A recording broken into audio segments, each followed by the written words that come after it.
Welcome back, guys. So she sold the house that she and her ex built. Let's go. I am on my way to sign some papers by myself to sell the home that me and my ex-husband built together. And this is the last thing. This is the last. By the way, guys, in case you don't know, she featured in a couple of my previous videos and she also said this. These are my savage tips for how to come out on top when you are going through a divorce. This is not going to be for those of you who think an amicable divorce is possible, because I don't believe in it. If it could be amicable, why would you be getting a divorce? If it happens, it's rape. So number one is the person who realizes we're getting a divorce first is going to have an advantage in the beginning. Piece of that life that I am saying goodbye to. I have done so much work the last year since the divorce to heal and move on, but this is... Yeah, guys, she did a lot of work to heal herself and found a new boyfriend, a 22-year-old guy, and she's almost 30 and she's a single mother. This is that one little thing that wasn't taken care of, and it's the last thing. It's the last thing with my married name on it. It's the last thing that we had together. And I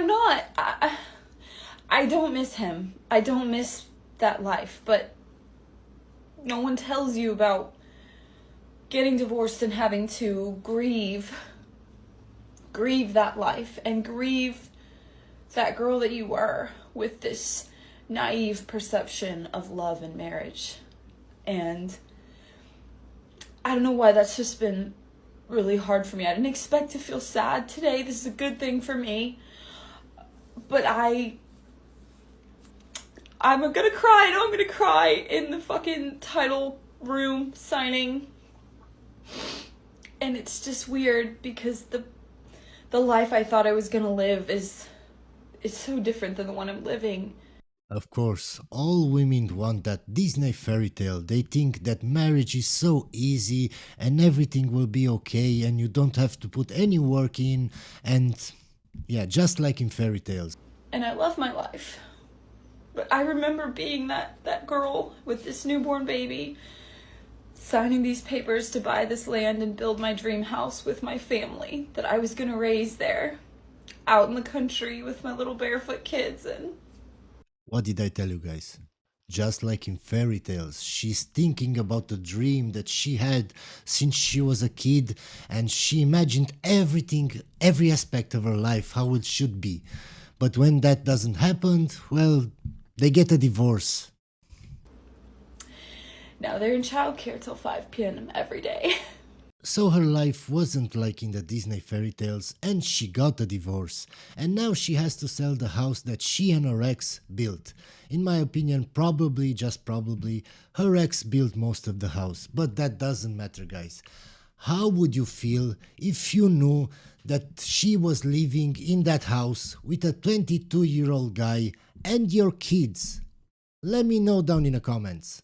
I don't know what has to get through men's little fucking pea brains to understand that if you're outright about it, usually we're going to be chill with it. If he would have been honest with me from the get-go, I would have been like, sorry for the audio, guys, but of course she had some copyright music in the background and I had to delete that, and the AI isn't perfect. But I hope you understand. sure. And now I'm crying over this man that I didn't even really like. Like, he's a mediocre white man, like the rest of them. And Mediocre white man. That's a new one. here I am crying about him, but it's not even about him. It's about the disrespect to me. And you couldn't even do me the favor of just being upfront with me. Instead, I have to sit here and think that maybe someone actually values me for more than just my body, you know? So to give you a little bit of more context, guys, she's complaining about a mediocre white man ghosting her and using her for her body. Ma'am, maybe if you change your attitude, maybe if you stopped making TikToks, maybe if you talked differently, men wouldn't ghost you. But that's just my opinion. Things I did to help raise my standards, part one. Number one, I asked myself all of these questions when dealing with men, and if they get a no, I also have a YouTube video with this, but the first question is this person going to help break generational curses that are adamant in my family? Generational curses. What is that curse? You turn at night into a werewolf. What kind of curse? Some witches put a curse on you. What kind of curse? I'm really curious. Every family has different ones. Some family have the same. But is this person going to help break those generational cycles, or are they going to help push me towards those generational cycles? Number two is to put in perspective that there's always someone who's getting more out in this world. And I know that might sound crazy, but there's always a woman that's getting more, getting exactly what she wants. That's the problem. With social media, everybody being on social media, now women look in their Instagram feeds and see women flown out, women in vacations, in Dubai, in all of the exotic places, and they all want that lifestyle. They all do. And of course, they never want to settle. Even if that's their level, they don't want to settle. They all want the top high value men to take them on vacations and make them feel like princesses. And exactly the love she deserves. Why would I settle for what's in my face? And then the next one, which is, Of course, why would she settle? Why would she settle for something that it's on her level? No, she wants everything, or she would rather be alone. That's how most women think today, guys. very important, is I ask my And I believe it's a combination of two things. It's social media, but it's also the fault of simps who do everything for these kinds of women. myself, would I want my unborn child to be raised by this person? Would I be doing my child a disservice by this person being their father at the current state that he's in? Remember, ladies, you meet people where they're at, not where they could go. Unfortunately, guys, that's how most women think. They don't want to build anything with a guy. They just want to wait at the finish line and wait for that perfect guy that has everything in his life and has money and status and everything figured out, and then they come into their lives. That's it. They don't want to build. They don't want to give you a chance, even if you're hardworking, even if you have integrity, even if you have a job that you know in the future will pay well. They don't care. They want to wait at the finish line. When you're already settled, when you're already rich, when you already have your life in order, that's when they want to come in. And that's the problem. That's the problem with most Western society now. Please raise your hand. But if I'm not your type, please raise your standards. Please raise your standards. Standards. I had to put this in, guys, because it's so funny. Just watch. Raise your standard. Excuse me, please raise your standard. Please raise your standard. Standard. Raise your standard. Please raise your standard. Standard. Raise your standard. Standard. So guys, please raise your standards. You need to be approaching men because they will not approach you. It's up to us to decide which men we want to date, okay? Once and for all, I'm going to tell you how to... Why do you think men are afraid to approach women nowadays? Is it because they can scream harassment? It's not wise, especially in the West, to approach a woman. do it. This woman next to me is trying to ruin what I'm trying to tell you, but she will not, because the knowledge must be spread. Do you mind? Get in your car, thank you.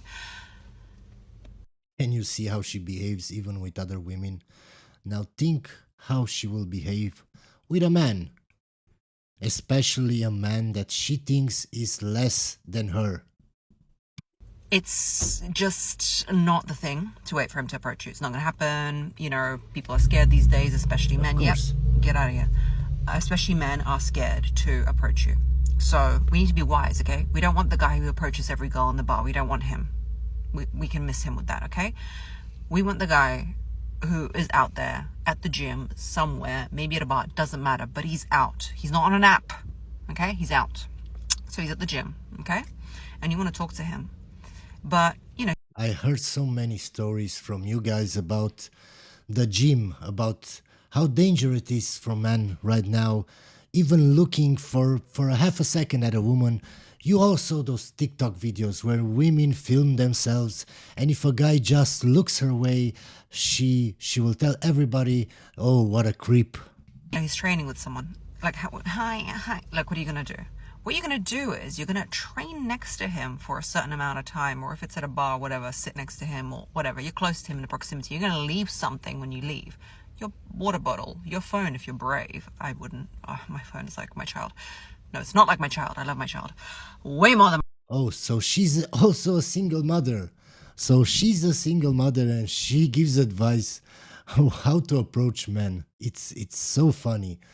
Guys, if a woman leaves something behind, in my opinion, 9 out of 10 cases, it won't go good if you bring that bottle back.